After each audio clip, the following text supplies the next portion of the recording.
ఆంధ్ర అంటే అన్నపూర్ణ అంటారు. దేశానికే ధాన్యగారం అని పిలుచుకుంటుండే. అసోంటిది ఇప్పుడు విజయవాడలో చూడుర్రి. మీదికెళ్ళి పులిగోర పొట్లాలు ఇస్తే అవిటిని పట్టుకునేటందుకు జనం అల్లాడుతున్న తీరు చూస్తుంటే ఎట్లుండేటోళ్ళు ఎట్లయినరా అనిపిస్తుంది. మొన్న పాకిస్తాన్ లో చూసిన ఇసొంటి పరిస్థితిని. ఆడ తిండి దొరకక సర్కార్ గోధుమలు పంపిస్తే ట్రక్కుల సుట్టు ఎగబడి బలవంతులు బస్తాలు గుంజుకొని పోయింది చూసినాం గాని అసొంటిది విజయవాడలో కూడా గసొంటి పరిస్థితే వస్తదని ఎవ్వరు కూడా ఊహించుండరు. హెలికాప్టర్లు పులిగోర పొట్లాలు ఇసురితే వాటిని పట్టుకునేటందుకు జనం ఇట్లా ఎగబడతారని అస్సలు అనుకోలేదు.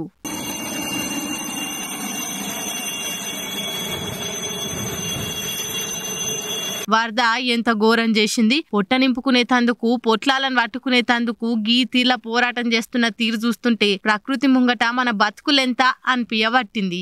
ఆఫ్రికా అసొంటి దేశాలల్లా అన్నం కోసం ఎగబడదా అనుకునే ముచ్చట్లు చూస్తుంటిమి. అసొంటిది అన్నపూర్ణ అని పేరు పోయిన ఆంధ్రాల ఇవాళ ఈ దారుణమైన పరిస్థితిని చూస్తున్నాం. అందరికి అన్నం పెట్టే అన్నపూర్ణ ఇవాళ ఆకలి రాజ్యం అయింది. వరదలు రాజును పేదను అందరినీ ఒక్కటి చేసింది. కోట్లు పెట్టి విల్లాలు కొన్నోళ్ళు కూడా ఆకలితోటి అన్నమో రామచంద్ర అని రోడ్ల మీదకి వచ్చి పొట్లాల కోసం ఆశగా ఎదురు చూసే గతి పట్టించింది. పొట్లాలు ఏరుకునేటోళ్ళు కూడా ఎవ్వరు పొట్ట ఆలే చూసుకుంటుర్రు. పక్కనోళ్ళకు కూడా దక్కాలే అనే ఆలోచన ఆ టైంలో ఎవరికొస్తది? ఎవ్వరు ఆకలి పోరాటం ఆలదాయే. ఈ టైంలో రాజకీయంగా నిందలేసుడు మానేసి వీలైతే అందరికి సాయం చేసి మానవత్వం జాటుకోవాలి.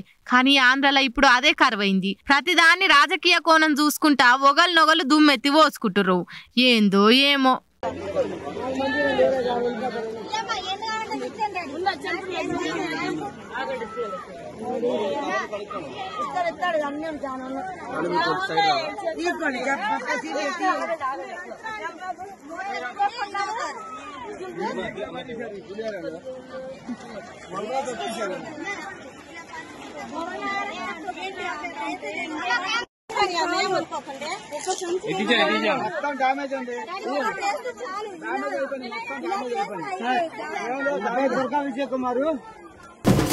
కేఏ పాల్ సార్ అంటే కేఏ పాల్ సారే. ఎసొంటి ఆపతొచ్చినా ఆయన ముంగట పడే తీరైతే మారది. అది ఆంధ్ర అయినా, తెలంగాణ అయినా, సోమాలియా అయినా, అమెరికా అయినా ఆపతున్నదంటే ఆడ నేనే ముంగటుంటా అని ముంగట పడతాడు. ఇప్పుడు విజయవాడ వరదలల్లో కూడా పాల్ సార్ పడవలేసుకొని తిరుగుకుంటా అపన్న హస్తం అందిస్తుండు. దానగుణంలో పాల్ సారే అనిపించిండు. విజయవాడకు వరదలొచ్చి ఆగమైన టైంలో సారు పడవలేసుకొని గల్లీ గల్లీ తిరుగుకుంటా బాధితులకు బువ్వ పొట్లాలు వంచుతుండిట్లా.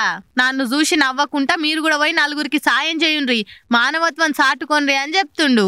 మోదీ గవర్నమెంట్ దాదాపు 10,000 కోట్లు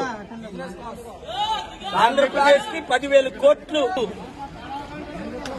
ఇమీడియట్ గా ఫండ్స్ రిలీజ్ చేయాలని, ప్రాణాలు పోయిన వాళ్ళకి 1 కోటి రూపాయలు, ప్రాణ హాస్పిటల్లో ఉండి ఎంతో మంది నష్టం కనీసం ఒక 5-10 లక్షల వాళ్ళకి రిలీజ్ చేయాలని నా కోరిక. అన్నిటికంటే ముఖ్యం ఏంటంటే ఇలాంటి జరగకుండా ఉండాలని ముందే ప్లాన్ చేసుకోవాల్సింది. కానీ ఇంతమంది ముఖ్యమంత్రులు తెలివైన వాళ్ళు ఉన్నారు కానీ ఒకరు కూడా ప్లాన్ చేయలేకపోయారు. నేను ఎవరిని పొలిటికల్ గా ఇప్పుడు క్రిటిసైజ్ చేసే టైం కాదు.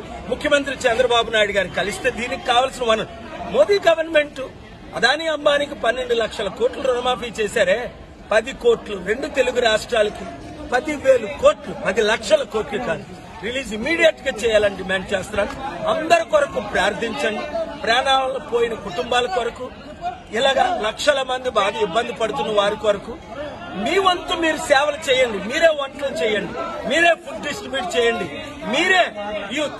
అలాగే రాష్ట్రాల్లో ఎక్కడైతే ఎఫెక్ట్ అయ్యే ఫ్లడ్ వాళ్ళందరికీ మీ వంతు మీరు హెల్ప్ చేయండి. దేవుడు మిమ్మల్ని దీవించాలి. అట్లనే ప్రధాని మోడీ దీన్ని జాతీయ విపత్తుగా ప్రకటించాలి. అదాని అంబానీ అసొంటోళ్లకు 12,000 కోట్లు రుణమాఫీ చేసిండ్రు. తెలుగు రాష్ట్రాలకు కనీసం 10,000 కోట్లు సాయం చేయాలని డిమాండ్ చేసిండు. పాల్ సార్ అన్నది కూడా నిజమే. 2 రాష్ట్రాల నుంచి బీజేపీ లీడర్లు మంత్రులైనరు, సర్కార్ల భాగమైనరు గాని ఇప్పటికి 1 పైసా కూడా తీసుకురాలేదు. ఆపతి కాలంలో ఒక్క బీజేపీ లీడర్ కూడా వరద సాయంలో కనబడతలేరు. మరి ఆళ్ళేడ పడావు చేస్తుండ్రో గాని కేంద్రం తరపున సాయం ప్రకటించింది కూడా లేదు.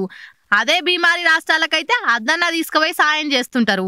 దక్షిణాది రాష్ట్రాలంటే గింత చిన్న సూపు ఎందుకో అని గట్టిగానే అరుచుకుండు.